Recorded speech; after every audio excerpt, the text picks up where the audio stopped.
Welcome to Mex Moves, the weekly podcast where Damian Fraser and I, Eduardo Garcia, break down the topics and headlines shaping Mexico's business and financial landscape. Damian, how's everything? Very good, Eduardo. Very good. This week, as you know, we have two interviews. One with Andrés Martínez, a fellow journalist and author of a recent book called The Great Game, A Tale of Two Footballs and America's Quest to Conquer Global Sports, to talk about the use of sports for America's power and integration into the soccer arena.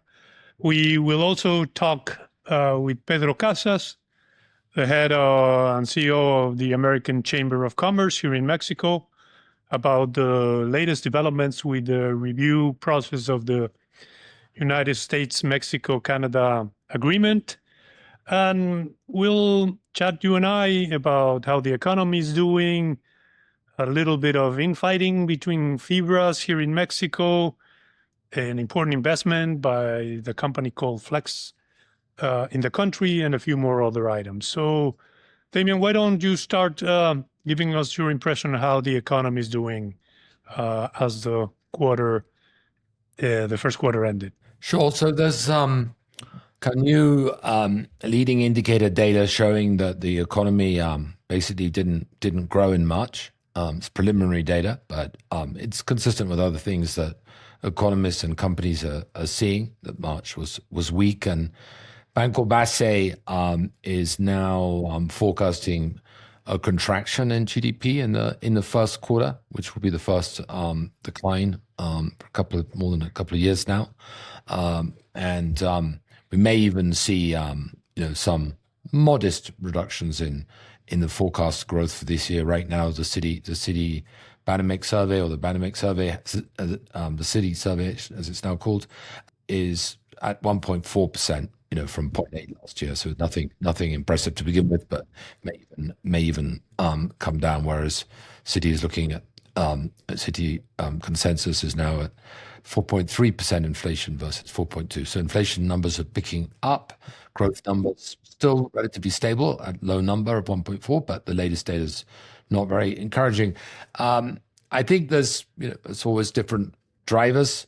You still have relatively tight fiscal situation in Mexico after the elections a couple of years ago. I think USMCA uncertainty is probably holding back investment. I mean, there's a sort of relatively technical change in tariffs, which is that the U.S. government, instead of putting 50% tariff on the steel component of a good, cut the tariff, which has a lot of steel, cut the tariff to 25%, but on the value of the whole product, let's say the fridge.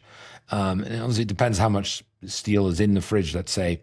But in many Mexican companies saying they're actually paying more tariffs than they were paying before. The 50% of the small amount of steel is lower than the 25% full value of the fridge, as it were. So there's quite a lot of kind of tariff uncertainty and little tweaks in the U.S. tariff policies that have been negative. And investment continues to be soft, and maybe that's because of USMCA. Maybe it's because of concerns about the lack of judicial sort of clarity and rule of law, as many people from the political oppositions say, and some people in the private sector say, and the consumers also quite soft. Remittances are down in pesos quite heavily because you have a strong peso. And that's definitely not helping consumption. So there's a bunch of reasons why the economy probably was declining in the first quarter versus the first quarter of last year. What I read and heard, Damian, on that front is that sadly enough, people were expecting for this quarter to show some signs of a small rebound at least. Because obviously with the first year of the administration of Sheinbaum, we were expecting a slowdown, which happened as people or the finance ministry was finding out what was in the drawers, as they say. And there was a little bit of a bump up at the end of last quarter, the last quarter of last year. But it seems like this first quarter, things have not turned out as people were anticipating. So probably like Basis forecasts, many more are seeing that the necessary changes that needed to occur for the economy to grow as fast as it was expected did not materialize at least of the year, and we'll have Mexico will have a rough time achieving its growth rate, even in the lower end of the analyst perspective that you said, and even much further below the 2.3% the government was anticipating for 2026. All of that is not good news, and it's going to be tough for the government to meet its fiscal goals. And so I think we'll have to wait and see, but the initial first quarter of the race is looking pretty green. We'll have more on USMCA with a great interview with Pedro Casas, who was with the USTR people in Mexico City this week, and last week was in Washington, D.C. He is the CEO of the American Chamber. I recommend you hang on towards the end of the podcast to what he has to say and hear firsthand on his perspective on how the review process is going and what the implications will be for companies in Mexico, both Mexican and US alike. So why don't we move on to we've got a lot on the World Cup. I guess everyone is going to be talking a lot about the World Cup. I read a really interesting story in Expansión, the business magazine, about contraband. What the article basically says that there's in early April, authorities seized 25 tons of counterfeit World Cup merchandise in Tepito, including 80,000 items using FIFA, Adidas, Nike, Puma, Reebok branding. And within days of this 25 tons of merchandise being confiscated, the stores were in Tepito were full again with more or less the same product. So according to the American Chamber of Commerce and Concanato and other organizations, piracy overall costs Mexico over $3 billion a year. And actually, although it's probably shouldn't really compare them, the estimated impact from the World Cup is estimated at maybe $2.5 billion. So there's more is lost in piracy in Mexico which happens every year than the World Cup. And according to the AmCham and others, about 70,000 formal jobs are kind of lost by this leakage, by this contraband in Mexico. Why does it happen? I think we all kind of know the reasons. The branded product is expensive because you're paying, Puma and FIFA a lot for their shirts, and so you can avoid paying the brand. You can also avoid being in the formal economy, so you avoid 25-30% income tax, payroll costs of 20% of payroll. So the combination of not paying the brand owner, not paying taxes, buying cheaply from China, probably means you can cut the price by 70%, according to the story. And for the hard up consumer, this may be the only option that they have. But there's no question that the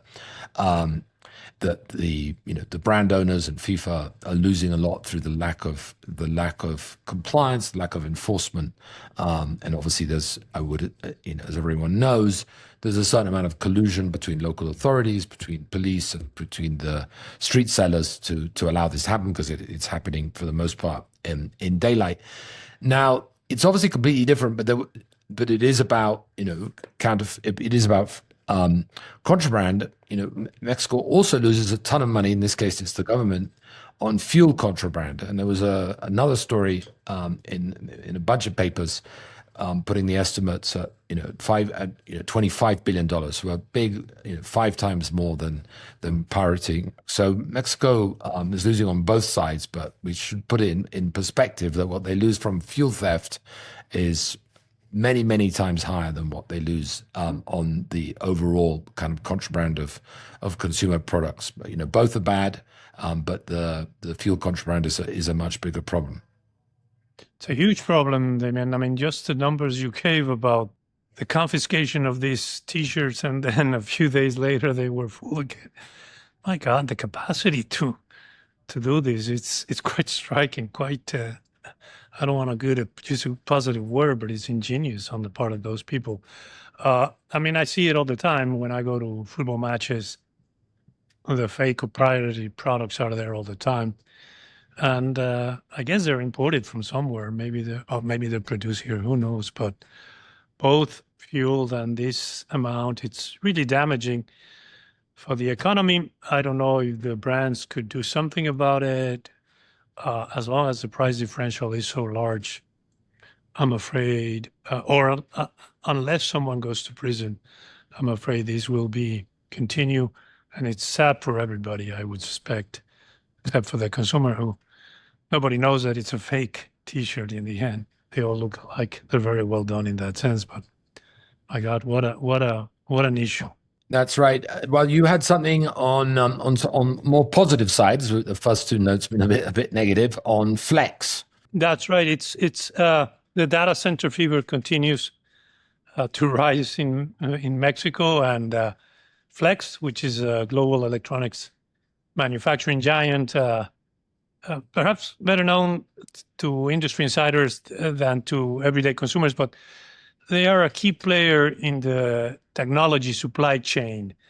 And the company announced an investment of $1 billion for the next, it would take into account this year, for the next 3 years till 2028. And what they will do with that money that they'll invest in Mexico is build manufacturing artificial intelligence equipment in the country. The company's data center related products includes something like power solutions, IT racks, and liquid cooling technology, which we've talked about it in some podcasts before. And this is all for AI infrastructure. This is Flex's largest investment in Mexico. And the company said that it plans to create more than 5,000 direct jobs, mainly in Jalisco, Chihuahua, and Aguascalientes. So it's a significant step that could help Mexico position itself as one of the few countries in the world producing this type of advanced technology. And it will strengthen its role, apparently, in the global AI revolution, which are we witnessing and even using more and more each day. Yeah, I mean, with all the issues in cars and car parts, that Mexico last year nonetheless was able to grow its exports to the US with cars and down a tiny bit. And there was this massive growth in sort of computer equipment, AI related kind of data center products. And this is an example of another example of how well Mexico is positioned in sort of relatively kind of high value added sort of manufacturing. And obviously not at the very high end, but not sort of producing T-shirts, as it were. So we're sort of in the middle, let's say, of the sort of AI hardware ecosystem, which is very encouraging. You know, Flex is huge. I think they have more than 40,000 workers now in Mexico, or around about that. And you know, they're going to help produce these server racks and cooling systems and specialized hardware that these gigantic multi-billion data centers require. I imagine that the geopolitical tensions, you know, first with China, now with the Middle East, the increase in the oil prices, all plays to Mexico's favor, because you know, energy, the more expensive it is to transport stuff, the more convenient it is to manufacture close to home, and Mexico is obviously the closest outside the US itself. So so good news that Flex is doing that, and you know, and happening in Guadalajara, which is, and Aguascalientes, and Juarez, as you said, which has become this kind of tech kind of manufacturing hub for the US, without necessarily sort of everyone in Mexico City, for example, being kind of fully on top of it. They tend to think more of Monterrey and Mexico City. I do, at least, and actually Guadalajara has seen, you know, huge amounts of investments, more from kind of multinational companies, less from domestic Mexican companies. Correct. Then another piece of information that we had this week is another football team being acquired. This time it was Atlas, the team that has its location in Guadalajara. Jose Miguel Bejos, who has become a much more well-known Mexican businessman recently, Damian, because he's the president of Mota Engel Mexican affiliate, the Portuguese construction conglomerate, Mota Engel.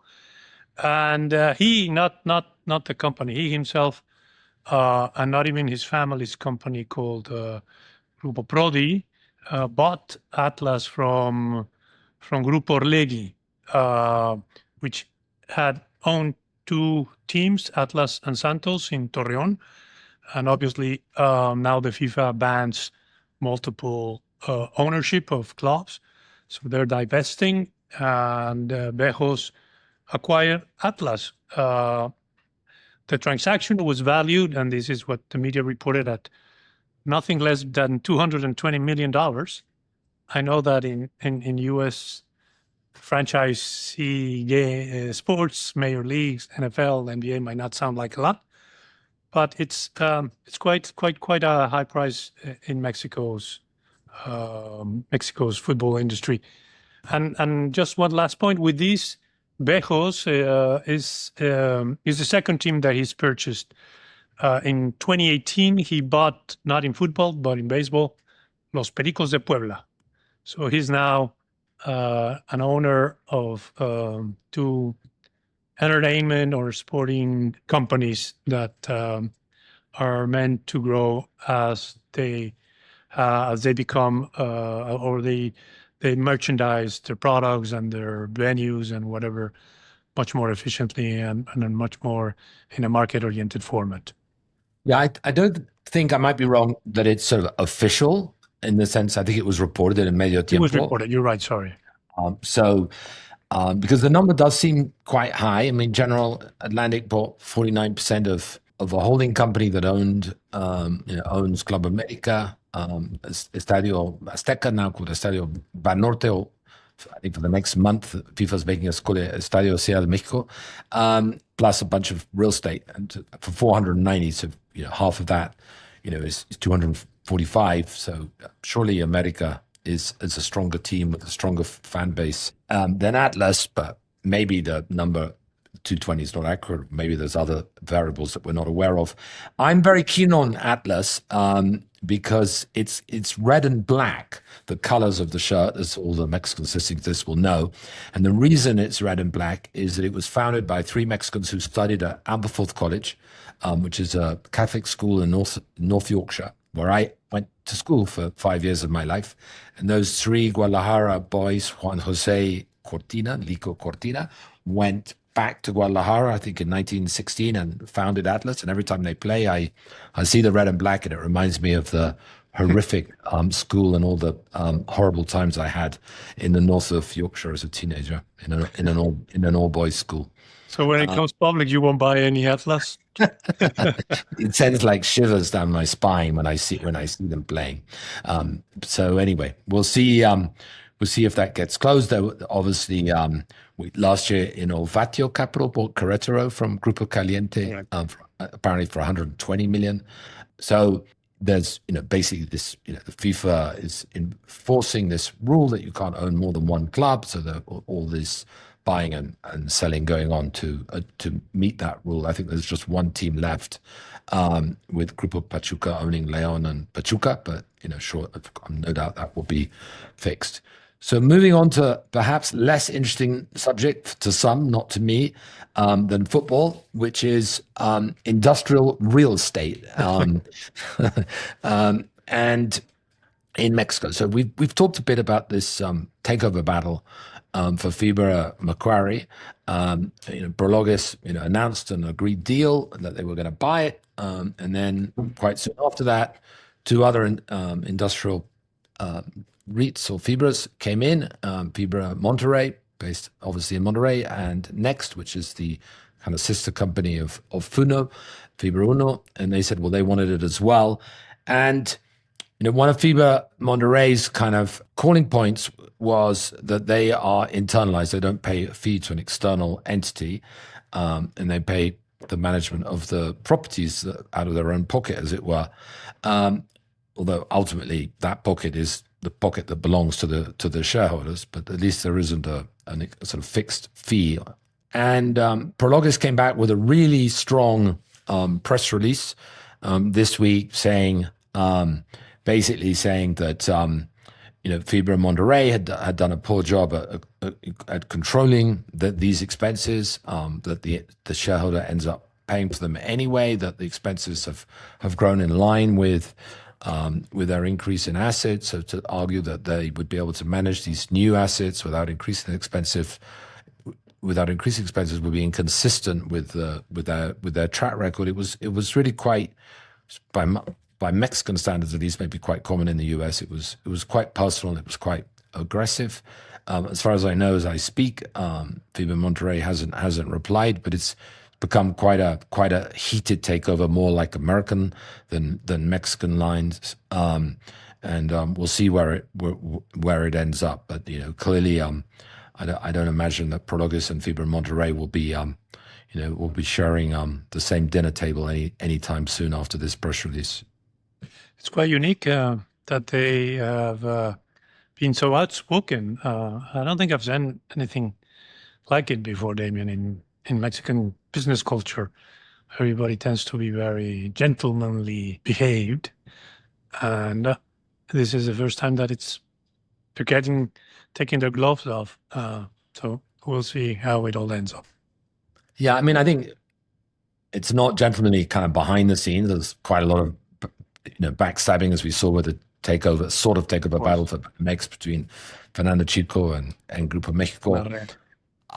And we saw something similar with the Costa Verde and Grupo Mexico and Fernando Chico, as it happens. But I think quoting the Prologis press release, they called the Fibra Monterrey proposal changing, contradictory, and potentially deficient. It's quite these are quite strong words by the standards of Mexico. But I think it's great that these things are out in the open. I think it's great that each side gets to present its case, and the Afores in the end will decide, because they're the main shareholders of Fibra and Macquarie, who gets to keep the price.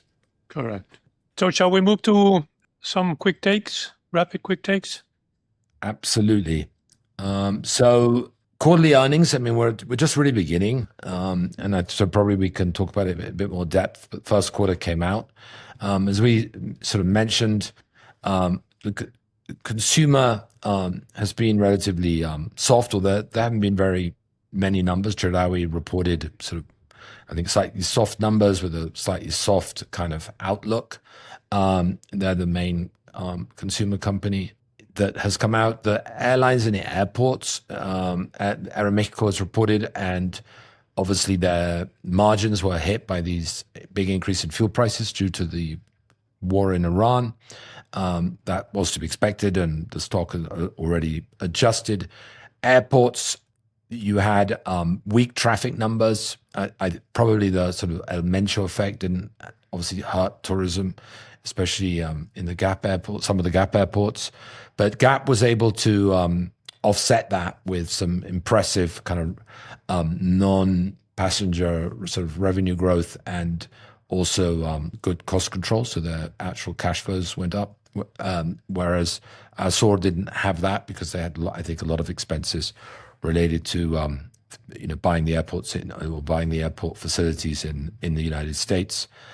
So overall, the banks, Banorte, also the banks have sort of suffered a little bit from the decline in interest rates, which hurts banks' net interest margin.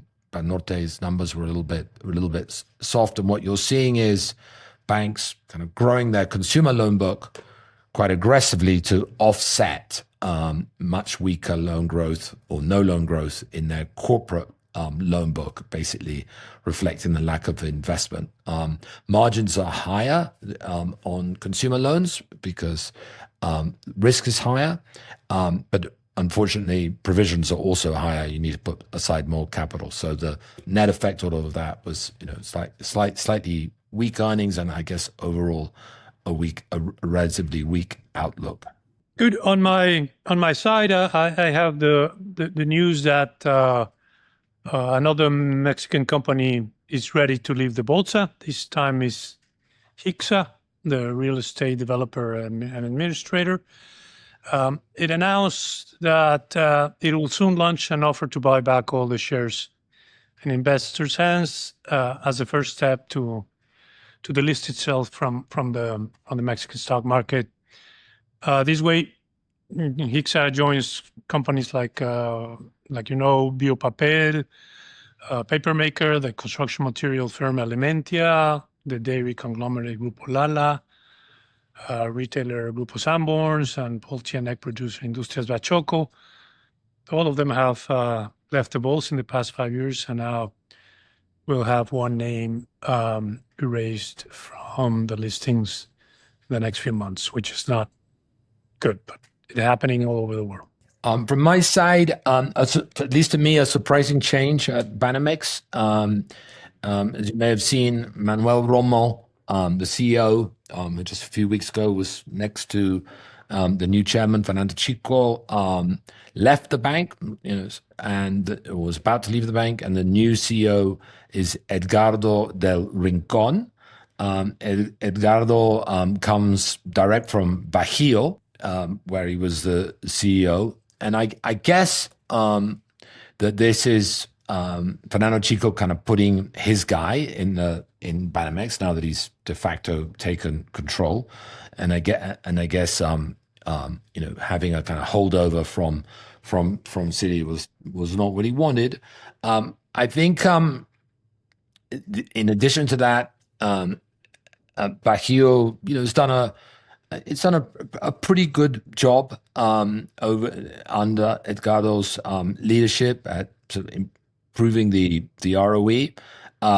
The ROE, at one point had gone all the way up to 28% from sort of 18%. It's come down, unfortunately for shareholders, as interest rates have come down. It's probably the bank that's most sensitive to interest rates in Mexico. So now the ROE is back down to about 20%, and the stock has also come down over the last 2 or 3 years. But Hidalgo, before Bajío, he joined Bajío in 2019, was spent almost 3 decades at Banamex in the consumer side of Banamex for the most part, which is the crown jewel of Banamex. So he knows where all the bodies are. He's done a good job at Bajío. It's still the bank that has the lowest valuation, I think. I'm not saying that's his fault, because it's a very interest rate sensitive bank, which tends to cause valuations to be lower. But it's at 1.4 book value 2026 and 8.2 earnings. So it's not considered a premium bank by Wall Street analysts and investors based on its valuations. But he's widely regarded, widely liked, done a good job at growing Bajío, especially in the SME side, growing out of its Bajío kind of stronghold to Monterrey and to Mexico City. But he obviously has a big task ahead of him to help turn around Banamex, which would love to have an ROE of 19%. Its ROE is nearer kind of 8 or 9%, depending what time period you take. So he will, I'm sure, be focused very clearly on improving the efficiency ratio of Banamex, which has been its big problem, and growing its loan book, both with consumers, which he knows about from his time at Banamex, and with SMEs and corporates, which he knows about especially from his time at Bajío. So interesting change there. No doubt. And a small item for those that like sporting clothes, the Canadian retailer Lululemon announced a big bet on Mexico. It plans to open 8 new stores in the country this year, which will bring the total to 34 stores. It's roughly a 30% increase. And it will also launch an e-commerce platform in the country, joining the e-commerce trend that many retailers here and abroad are obviously on board now, and you cannot be one without it. So that's a snippet of positive news as well in the retail sector. So let's move on to our interviews. It's an honor to have with us Andrés Martínez. May I call you Andrés, a fellow journalist? Obviously, you're more than that. Mainly, Andrés is a truly innovative and forward thinker who currently co-directs a very interesting project at Arizona State University called the Great Game Lab, in which he and others explore how the U.S. connects to the rest of the world through sports. Andres, who is Mexican born, for those who don't know this, is also currently, like me, a professor, him full time, at the Walker Cronkite School of Journalism and Mass Communication at ASU. Prior to these endeavors, he worked at different media organizations such as the New York Times and the Los Angeles Times as an editorial writer, assistant editor, and op ed editor. Andres has an undergraduate degree in history from Yale, a master's degree in Russian history from Stanford, and a degree from Columbia's University School of Law. Welcome, Andres. Thank you. Thanks for having me. This is great. It's good to see you guys. Great to see you too, Andres. You just published a book that I think in a certain way ties together all that you have accomplished along your career. I'm talking about your book titled The Great Game, A Tale of Two Footballs and America's Quest to Conquer Global Sport. I think in your book, Andres, you explore how America's complicated and ever-evolving relationship with the world can be seen through the two footballs, American football and soccer, called football in places like England, Mexico, and other places. And you talk about the interaction between them. I think your book is coming out at a very appropriate time. I'm speaking about the upcoming World Cup, which will be hosted for the first time across three countries, the US, Mexico, and Canada. What can you tell us about the book in general and how it is tied to this world event, the most watched sporting event in the planet? Yeah, thank you. I hope it's appropriately timed. But yeah, I mean, stepping back as you note, I think the relationship between the two footballs offers a wonderful metaphor and case study, right, for thinking about America's complicated. I shouldn't say America, the United States' complicated relationship with the world and our kind of, the U.S. has always had the sort of almost identity schizophrenia about whether it wants to play with the rest of the world, engage with the rest of the world, since its foundation. And I think sport is a very interesting way to look at this question of American isolationism, exceptionalism. And this is something that I felt quite viscerally as a kid. I mean, Mexico is such an interesting place because if there's a Venn diagram between the global ecosystem of sport and the US-centric ecosystem of sport, Mexico occupies that slice of the Venn diagram where the two meet. Because growing up in Chihuahua, Mexico, in the late 70s, early 80s, we followed both footballs, but very few people around the world did, right? So I was a huge Pittsburgh Steelers fan, and I had the misfortune of choosing Atlético Español in the Liga MX, a team which can paz descanse, right? I mean, some ways Necaxa today. But anyways, that's a different podcast. But I moved to the States at the age of 15, thinking I'm not going to have any issues adapting to a quote unquote foreign country because I mean, I'm very gringo. I'm also very Mexican, like a lot of us, I'm kind of a product of this relationship. My mom was from Dallas, Texas, went down to Mexico City to teach at the American school. I think she thought it would be like a fun adventure for a year or two. Met my Mexican dad. It turned into a longer adventure. So I grew up in a very American household in Mexico. My parents were very strict about us speaking English at home. I knew the US. And yet when I moved here, it was as if I had been dropped on a different planet when it came to sport. Because back then, and again, I'm aging myself here because things have changed dramatically. But in the early 80s, the United States just did not speak this global language when it comes to sport. There was nobody to talk to about the, last World Cup, the next World Cup. There was no domestic league in the US back then. And it just struck me, I was 15, so I didn't go too deep in terms of how I thought about this, but I certainly experienced it. And I think it left a lasting impression to me about how important sport is and how people connect to each other, to their geographies. I mean, the sense of being in a country where their domestic champions in their own leagues are proclaimed world champions because they have nobody to play against. I mean, to this day, right? The most popular athletes in the United States is the most followed league.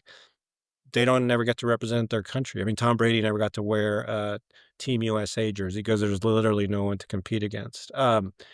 And so that speaks to, and when you look at it, when you go a little bit deeper and you look at the history, this is not an accident, right? The United States very consciously separates itself from the world's sports in the late 19th century as a way of reinforcing American identity. There is quite a project at American elite universities to develop a varietal of football that is separate from football association, which becomes soccer or rugby.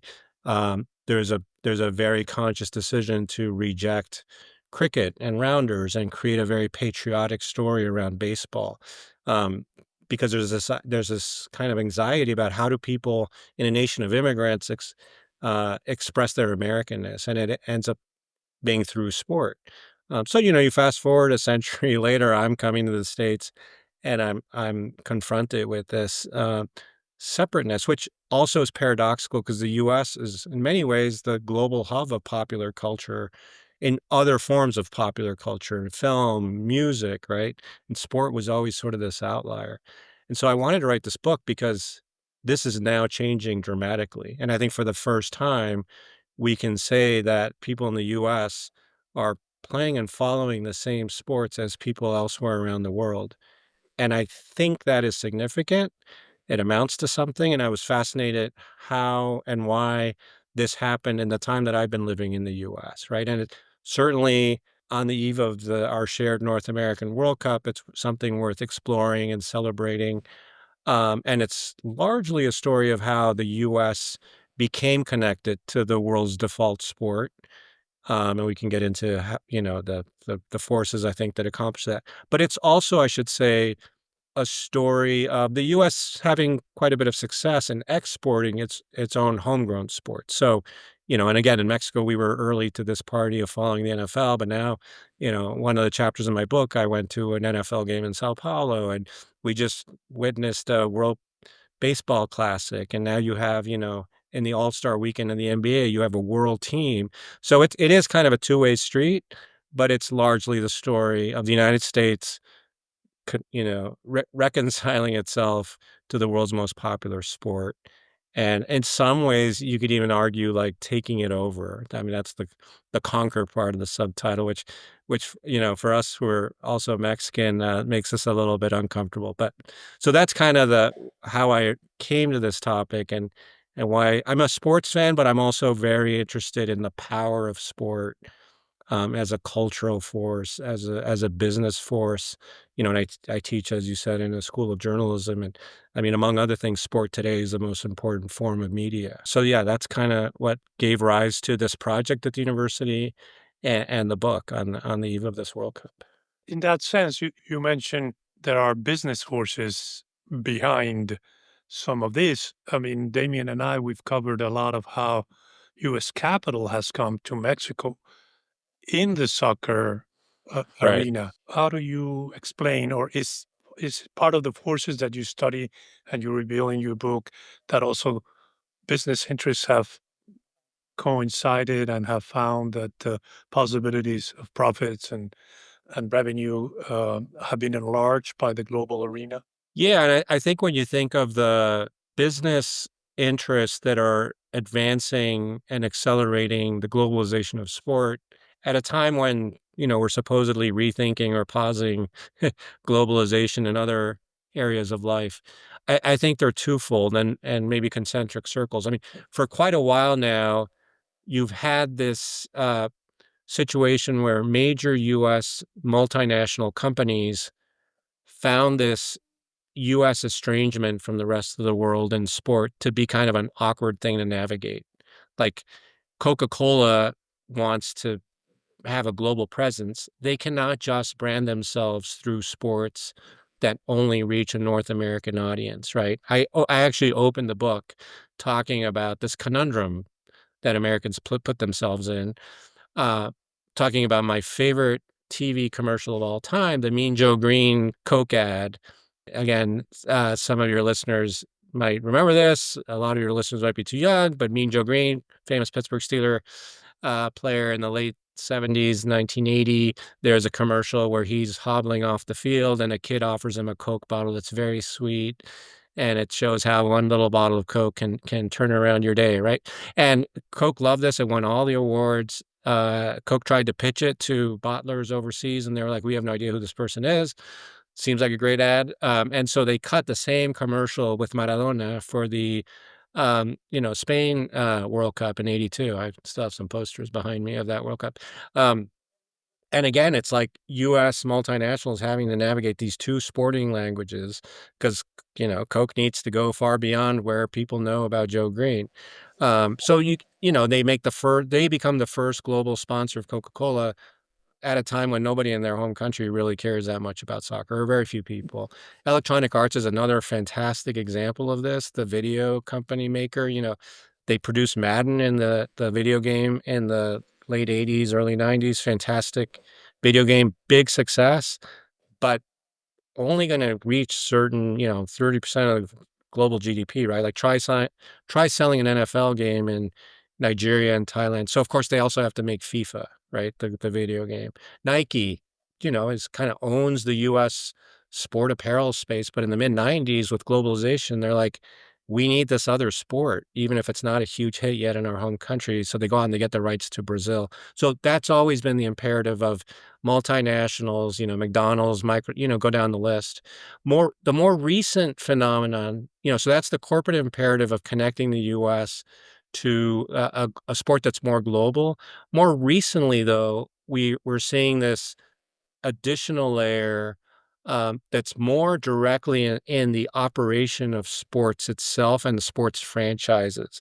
And so, you reference, U.S. groups going in and investing in teams like Necaxa and Querétaro, and that's kind of following more of a global trend, right? In the English Premier League, as Damian knows, I'm a big Arsenal fan, so these are very anxious days for us Arsenal fans. But that club is owned by the same people who own the LA Rams. So talking about the convergence of two footballs, right? And you have Liverpool, you have Chelsea, you have also owned by American investors, even in the lower divisions. I mean, I've become friends with a gentleman here in Phoenix, Arizona, who is part owner of Lincoln City, which just got promoted from League One to the championship. I mean, there's the Wrexham phenomenon with Ryan Reynolds. And so you're seeing this sort of transatlantic invasion by U.S. investors who, yes, also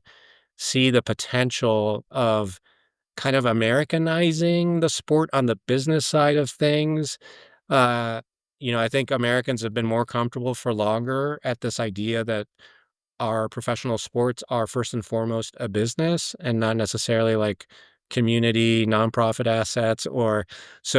They're seeing opportunities to make these sports that have amazing following, the sport that has the biggest following globally, to make them more profitable.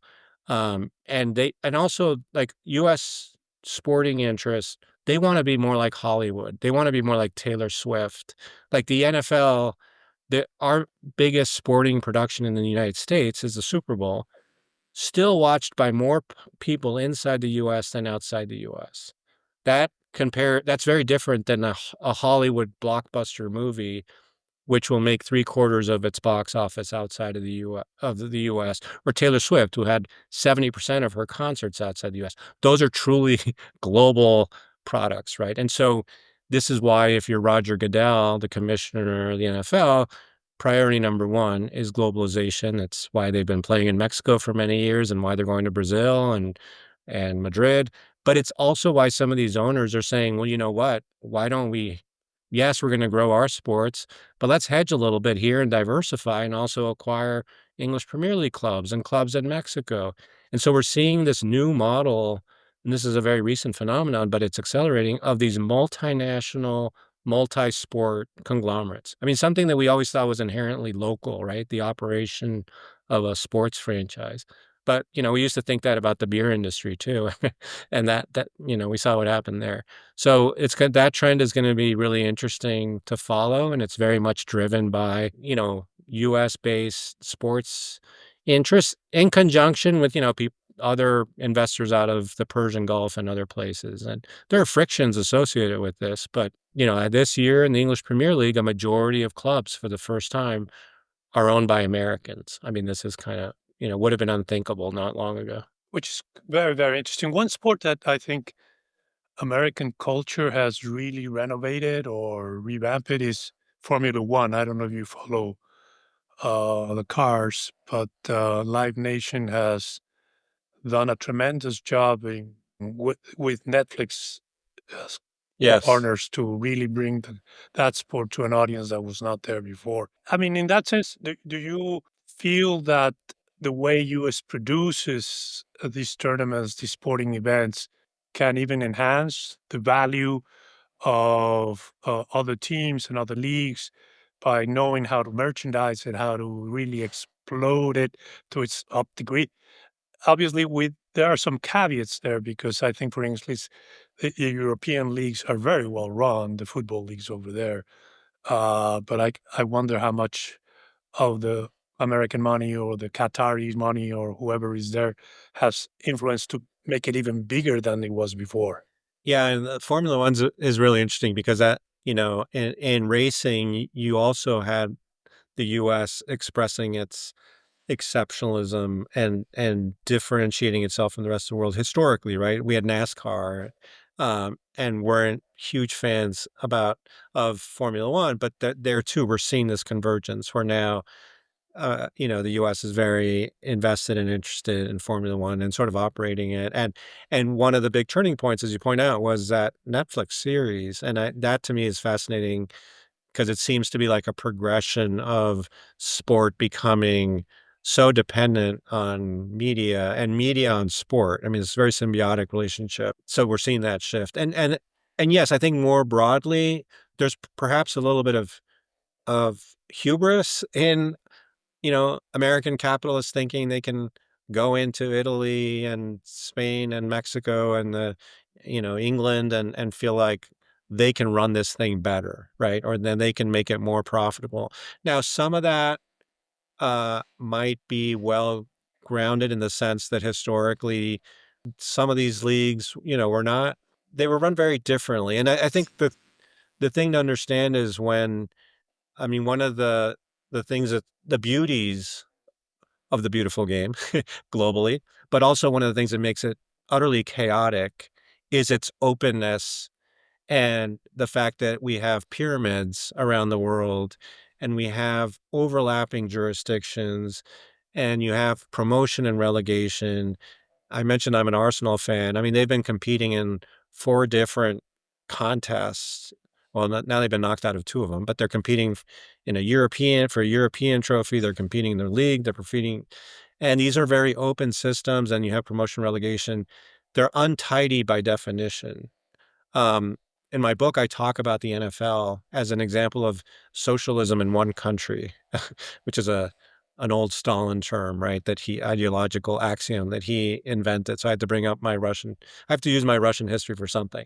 I'm being a little bit playful and provocative, but it is kind of amazing that the NFL has this very socialist organization. And what I mean by that is, um, it is obsessed with equality and parity. And they have this saying, on any given Sunday, any team should be able to beat any team. And the way it's organized, it is, it's funny because it's 32 egomaniacal billionaires, right? In what is supposedly the most capitalist country on earth. And yet what happens in the NFL, if you're in last place, oh, you get the first draft pick. You get help. You get an easier schedule. And by the way, you still get the same check from the NFL, central office and equal division of all of the TV money, which means that in the NFL, you can have a team in a city of 100,000 people, Green Bay, Wisconsin, compete on equal footing with a team from New York because they have the same amount of money. They have the same salary cap, which is below the check they get from the league. And there are all these built-in systems to make it so that if you are on top, you're going to head to the bottom, and vice versa. It is the complete opposite of the chaos and the sort of social Darwinism of, La Liga in Spain. I mean, Real Madrid spends more on players than probably, I don't know, 15 of the teams in the league combined, right? It's like sitting down to play a Monopoly game and the player next to you has the $200 I think we start with, and you start with five, right? And good luck. And you're just trying to survive because, you're facing every year the possibility of relegation.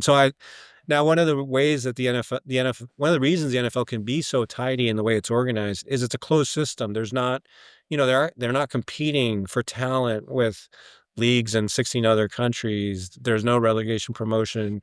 They can outsource all of their talent development to universities. And so, it's different mindsets. Baseball, the Major League Baseball and the NBA are not quite that as, hermetically sealed as the NFL and as locked into equality. They're a little bit more like the European leagues, but not quite. So I do think that, um, when Americans buy into a European league, they are often inheriting and they're competing against maybe this sort of historical club owners who are maybe mostly fading out, but maybe they did see it as sort of like the charitable thing that the local, business tycoon needs to do for the community. I think in the old days, it was kind of like you bought your football club in the same way that you might underwrite the local orchestra or something, right? It wasn't expected to be a money-making proposition. Or more recently, you're competing with the Roman Abramoviches of the world or, Sheikh Mansour from Abu Dhabi, who aren't necessarily obsessing over what the profit margin's going to be in the way that a U.S. owner does, because they buy these clubs more like having a trophy, right? And fans love that because they don't care if they make money or not. So they're over time, I think American voices in those fascinating boardrooms of these leagues have been advocating for some rules and guardrails that ensure that clubs are sustainable, uh, that they're not going bankrupt in order to try to win at all costs. And they are importing some of their. Now, the concern initially was, are they going to do away with relegation? But I think now you have so many U.S. investors who are in the lower divisions trying to come up. So I think that's probably not. But at the end of the day, I think where U.S. sport has been ahead of the curve from the rest of the world, again in our own domestic market, is in recognizing the extent to which sport is first and foremost a TV product. I mean, at that level, right? And so it is mostly a question of, finding the right strategy to commercializing your media rights and your, other forms of marketing as you mentioned. But I think this is the sort of reckoning that sport is having everywhere, that it's hard to think of sports that have large followings as anything other than a media product first and foremost. And that kind of does create some tension with some older traditional notions of what sport is. But I think in the American context, we're a little bit more used to that notion. Uh, Andres, Mexico football as a business is, I guess, relatively small compared to what it could be, given the size of the population of Mexico, the fanaticism for football, and the GDP of Mexico. Um, why do you think the football business has kind of lagged? And do you think with this new American money coming into clubs like America and Ixcaca and so on, and then this more and more competitions between the US and Mexico and big Mexican fan base behind the US teams, that in 5-10 years time, we'll see a big change in the business of Mexican football? yeah, and I think the footballing relationship between our two countries is also fascinating and has evolved so much. I mean, when I was a kid, again, when the U.S. wasn't that interested in the sport, this was the, one thing where Mexico could reliably clobber the U.S. at, right? The U.S. wasn't qualifying to World Cups, and we always were like, well, why don't the gringos, care about this game? Why don't they start playing it? And it's one of those careful what you wish for, right? Because now it's become a very heated rivalry. And in recent years, the U.S. in some cases has had the better of it, but it's very competitive. It's one of the more interesting rivalries around the world. It's regional rivalries. And related to that, I think, as you're alluding to, it opens up the potential of thinking of this as more as one expanded binational football market, right? And so you like the Leagues Cup, which was started just a few years ago with all the MLS clubs and all of Liga MX clubs playing in one tournament. That doesn't have any analog anywhere else in the world. Different from the CONCACAF cups where it's just the winners from. So this is an interesting way of dipping our toe into, could we, and again, it's an interesting outlier because there's in other economic and political arenas, like the concept of North American integration has become, kind of politically verboten to speak of in a way that, as compared to, I don't know, 12, 15 years ago, right? But in football, we're still kind of like, I think, flirting with that possibility or testing the limits of it, because I do think that on both sides of the border, this is seen as a win-win. And I think while it's a heated rivalry, it's also a very synergistic relationship. And people at the MLS are very excited to do more with Liga MX and vice versa. I mean, there's some logistical concerns that would need to be addressed. But I think the next step was, as the Mexican League addressed some of its governance issues, which you guys might know more about. I think they're clearing the way for more and more foreign investment, and increasingly, as we see the creation of these multinational conglomerates, I think Mexico is going to be an attractive addition to portfolios, right? Like the City Football Group I don't think they yet have investment in a Mexican club, but they're like in 15 countries, right? This is the group out of Abu Dhabi that, with Manchester City as its sort of crown jewel, but they have a team in the MLS, they have a team in Japan, they have a team in Australia. So I think you're going to see more and more of this. And as you have more of this investment, all of the sort of, or a lot of the potential growth for valuations of Liga MX clubs and media income is going to be through that engagement with the U.S. It's also been very exciting to watch the growth of the women's league in both countries. The current captain of the Mexican national team, who plays for Tigres, Alexia Delgado, I have to give her a shout out because she's a Sun Devil. She was a graduate of ASU a few years back. And then, of course, when you look at the U.S., I think, again, I talk about how much our relationship with the sport has changed in the time I've been in the U.S.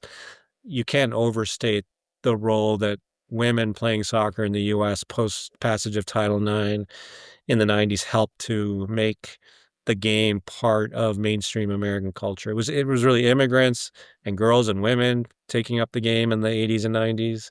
And then this corporate global imperative I was talking about. I think those are the three forces.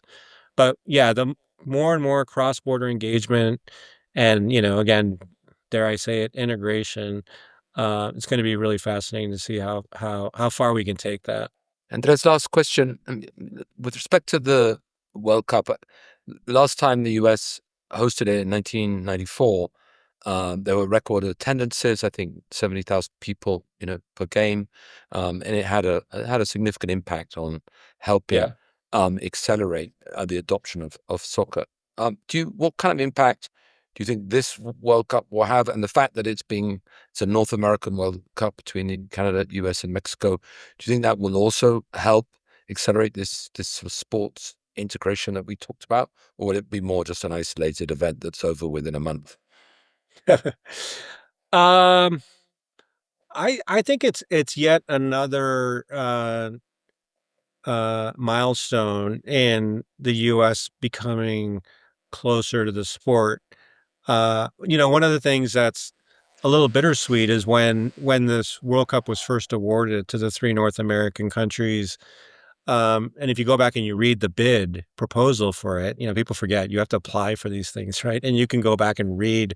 It's kind of like when you apply to a college, like you're applying to FIFA to host this thing. And the bid talks about, it's the united proposal, and it's about showcasing how close the three countries are. And that document, it's like it feels a little bit dated because the circumstances even between the three countries. And at one point, when President Trump was asked about this last year, he said, well, it makes it more interesting and spice if we have some tensions between us, right? But that's not what was advertised when the three countries apply jointly. Now, it was always understood that this was mostly a U.S. World Cup, right? I mean, it's like 80% of the matches. Optically, it's nice that it's shared, but it's not shared that much. And the politics there are really interesting too. I mean, the U.S. was passed over for the 2022 World Cup, which was awarded to Qatar, in 2010, the same year that FIFA awards 2018 to Russia. Subsequently, and kind of unrelatedly, but other countries didn't necessarily think it was unrelatedly, the U.S. Department of Justice brought down many FIFA leaders and all sorts of corruption scandals in the middle of the last decade. And so when the decision is made to reapply for this next World Cup, there's a concern among U.S. soccer authorities that lots of FIFA's hierarchy might be kind of annoyed at the United States. And so to make the bid more palatable, this is one of the reasons why it was a joint bid with Mexico and with Canada. Not the only reason, but that was part of the thinking. And it was successful. I mean, I love the fact that it's shared. I wish it was more shared. I mean, I kind of wish it was just Mexico and the U.S., frankly. And uh, I have some of my best friends are Canadian, as they say, but Canada feels like very late to the soccer party. But I also understand that Mexico's already had two men's World Cups of its own, and arguably one women's World Cup before that was officially uh, recognized. So this is a very long way of saying, I don't know how much the World Cup is going to go towards advancing our cross-border, there are other big issues on that front. I think the footballing relationship writ large is doing that. I don't know that there. It does feel like the World Cup might be a one-off, but I wouldn't underestimate that it's another important moment in sort of like the U.S. relationship with soccer. Just like you mentioned, 94 was used as the starting point for it's when the MLS is launched, coming off of that World Cup. 94 was interesting because it felt like outsiders trying to jumpstart the game in the U.S. And one of the things that's very different between 94 and 26 is in 94, I mean, you had World Cup matches at the Cotton Bowl in Dallas, at Stanford Stadium. So these were not like state-of-the-art NFL stadiums. This was a little bit more of a artesanal World Cup, right? I mean, it was very successful, and these are massive stadiums. But my point is, fast forward to 2026, every single U.S. venue, the 11 cities, is the NFL stadium. And in some of those cities, it's the NFL franchise that was desperate to host the World Cup and even covered the guarantees that the city needed, like financially. This is happening in Boston with the, with the owners of the Crafts and the Patriots, and it's happened in San Francisco. Jerry Jones in Dallas said he was desperate to get the final for the World Cup in his Cowboys stadium. He said it would be more important for the city of Dallas to host a World Cup final than a Super Bowl. The kind of thing that 15-year-old me going to the U.S. never dreamt I would have ever heard, right? Back at a time when the owner of the Dallas Cowboys wouldn't have answered a phone call from somebody at FIFA because he wouldn't have even known what that is, right? So things have really changed. And again, it's like, whatever football you're in, you understand that you want that global audience of the other. I will be curious to see like how much the World Cup dominates the conversation across the U.S. and in the culture. Yes, 94 was a huge success, but will this take it to the next level in terms of being like the one dominant thing, not just for people in the state filling the stadiums, because I have no doubt about that, or watching on TV, but just like where everywhere you go, kind of the way we know it is when a World Cup comes to a country like Mexico or Italy or Germany. Will it feel that way in the U.S.? I think that's something I'm going to keep my eye on. Andres, this has been super interesting. Thank you. Good luck to Mexico and the United States. If they play each Yes. other in the final, who will you be gunning for? I will always be a fan of the Tri. My allegiances in soccer are not going to change. I hope the U.S. continues to improve and do well, and I will root for them, except if they meet up with Mexico, which we can remember tragically happened in the 2002 World Cup. Was horrible. Yes. And good luck on Sunday, because maybe Arsenal will beat Man City, and that will be the Yes. end of that if that happens. Yes. Thank you. Well, this has been really fun. Well, so it's a real pleasure to have with us today Pedro Casas. Pedro is the Executive Vice President and the CEO of the American Chamber of Commerce in Mexico. How are you, Pedro? I'm doing great. An interesting week. Well, that's why we wanted you on the show. Actually, you're the first person to be on the show twice, but it's been obviously it's been a huge week. And you've been in the thick of it. I believe you've been with Jameson Greer, the U.S. trade representative. Tell us how, from your perspective and the American Chamber's perspective, how his visit went. Of course. Well, first of all, I'm honored. Thank you for inviting me twice. I feel very important. So, look, just in the past week, we met first with Jameson Greer's team in Washington last week. And a few hours ago, yesterday, we met with Ambassador Greer. I think, and I don't know really why, but things changed dramatically over a week. Our visit back then in DC a week ago was, I came out of that meeting a little bit more pessimistic on what the outcome of the USMCA could be. But then after meeting Ambassador Greer yesterday, I do have to say we were the last meeting we had. He met with the auto sector, the steel and aluminum, the Consejo Mexicano de Negocios, the business roundtable of Mexico, and also with President Sheinbaum, and then with us. So I'm not sure if he was tired. I don't know if all those meetings went perfectly well, but with us, he was extremely kind. He was very open to listening to our proposals. And I think we heard the overall message. It's been quite public by now that he said that a zero tariff world no longer exists. We are going to cut a deal that has some sort of tariffs in it. But at the same time, he was very open in saying two things that for me were pretty important. One, that the Mexican economy is important for the United States and that they want to see the Mexican economy to be strong. And at the same time, that they are obviously looking at Mexico to have a preferential treatment among any other player in the world in terms of tariffs. So I believe those two are good messages.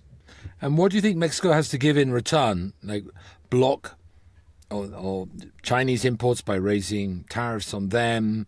Are there any kind of conditions from your perspective that are likely to be attached to Mexico getting USMCA over the line? So I think Mexico has given a lot already. As you might remember, a few months ago, there was this famous list of 52 non-tariff barriers.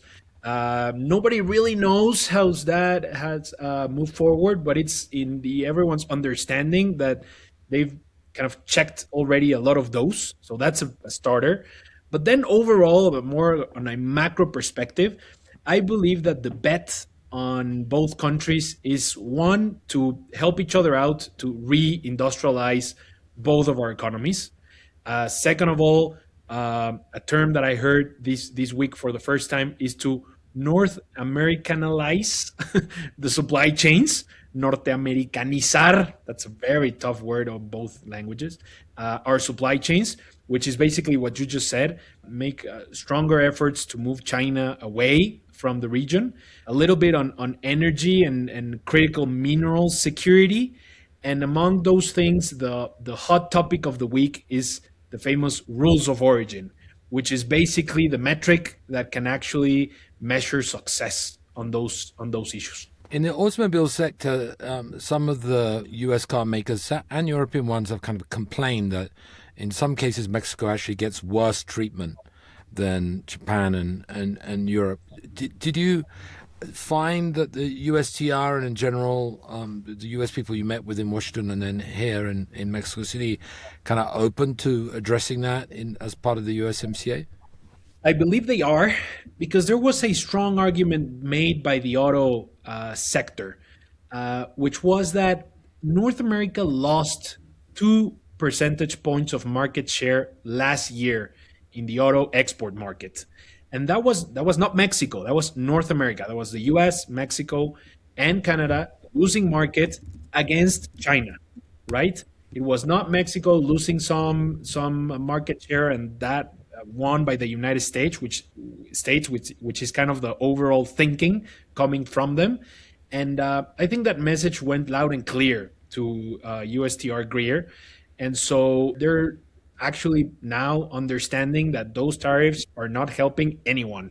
And so I believe they're open to explore that deeper. Pedro, in that sense, I'm getting back to your comment that the world of zero tariffs no longer will exist because Trump likes tariffs, as Reuters reported earlier today. Do you believe then that there might be a lower tariff than the 25% currently established for autos and steel and aluminum? I do believe that. I think that we might be moving into a world that sets out a combination of multiple things.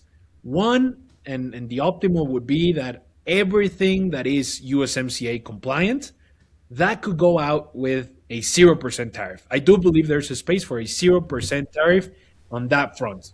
Anything that is compliant with USMCA, anything that is compliant with the rules of origin, either the ones that already exist or probably a new set of rules of origin without tariff. That's one thing. And then on everything that is outside USMCA, I also believe there's a space for a lower tariff compared to the rest of the world. So honestly, if that happens, it's kind of a win-win for Mexico and the US. And under those premises, you see then finishing the review on time by July 1st? If you would have asked me that question a couple of weeks ago, I would have told you I don't think that's possible. Today, after this interesting week, I believe we're capable of reaching something like that by the beginning of July. With Canada? Yes. That makes us, US and Mexico, need to reach an agreement before July 1st. And then give some time for the Canadians to jump in case they want. If not, then something between Mexico and the US will be announced, and then we'll see whenever the Canadians want to be seated at the table. So rules of origin are key. Would you feel that might be the sticking point? It would be a combination of multiple things. One, the agreeing on those rules of origin, but at the same time, understanding what are we going to get in return? I mean, because one thing is rules of origin, but getting what, right? So it's what preferential treatment.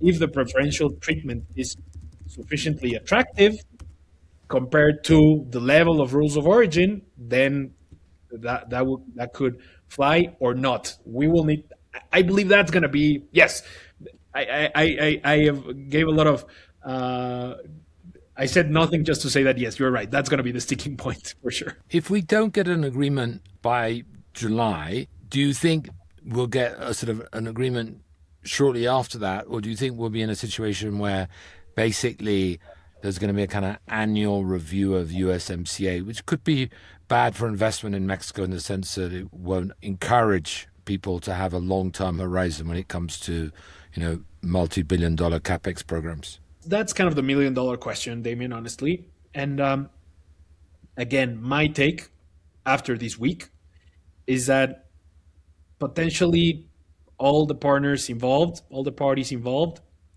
don't want to be on a yearly review process. That's not good. That's not helping the region.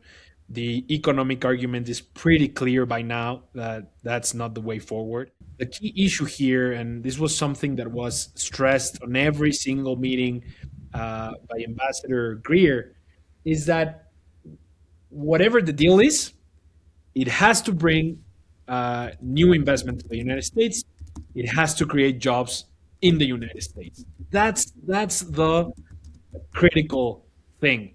So we need to reach an agreement that actually yields that. And I don't know how that's going to look.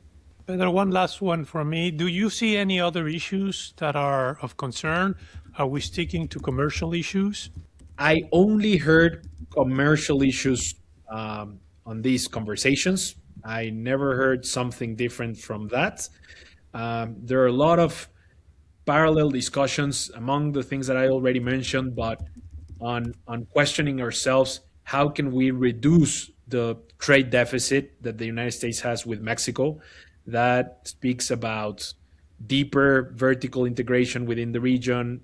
Again, the rules of origin, increasing some purchases that Mexico does from the United States, among many others. But the deficit is also part of the equation. Very important. Pedro, who do you sense is, after Trump calling the shots, Greer or Lutnick? I would say that on this one, it's definitely first Greer, and on a second place, tied with Secretary Bessent of Treasury, Lutnick as well. So we should not be too worried about some of Lutnick's more negative comments over the last couple of days about, not needing a USMCA and, maybe kicking out Canada. I mean, he tends to change his narrative depending on the day of the week. Right. Yeah, I'm not super worried about that, to be quite honest. At least that's me. And last question, you mentioned energy and critical minerals and how Mexico can help the U.S. meet its reindustrialization goals and its sort of geopolitical robustness, especially with what's going on in the world. Right. Is there an appetite in the U.S. and in Mexico for sort of big investments in Mexico energy and critical minerals? I believe so. There's definitely a kind of sort of uncertainty, at least in the Mexican market, to understand how the energy reform will actually coexist with this reality on the investment appetite. One of the things that we put forward is that there's still space to be very clear on how the interpretation of the energy reform could be still full compliant with USMCA. And that has to be very clear. It's a matter of interpretation. So I believe that the Mexican government has still some space to make a powerful announcement there and saying that they will comply with USMCA on energy matters. And once that is clear, I do believe there's a lot of space and appetite for investment, particularly U.S. investment in the energy sector in Mexico. And how did your proposal to rebrand USMCA as Fortress North America, a trade agreement, go down? And wouldn't it have been better to call it the Trump Magnificent Trade Agreement? We decided not to give our own suggestions on the name. We just said that it could be a political win if you want to rebrand it. So we did not say, we did not came up with a name. We raised that at the very last for the meeting. Hey, Pedro, and one quick last one. Yeah. If rules of origin are tightened, will that require to reopen the free trade agreement, or could they be changed in the review process? That's a very good question. And the answer is, if the rules of origin are not changed for the United States, then the U.S. is in no need to going to Congress and therefore opening the agreement. If the rules of origin are signed in a kind of a side letter or something requirement only for Mexico, and there's no need to change anything in U.S. law, then there's no need to open up the agreement. So it is possible to find a way to impose tighter rules of origin without opening up the agreement. Well, I think that does it for a quick interview. Thank you, Pedro, for coming on the show and giving us your insight on what's going on. It's very, very appreciative on our side. Of course. Thank you for having me twice. Thank you very much for listening to Mex Moves, our weekly podcast on Mexico business and finance. Hope you join us next week.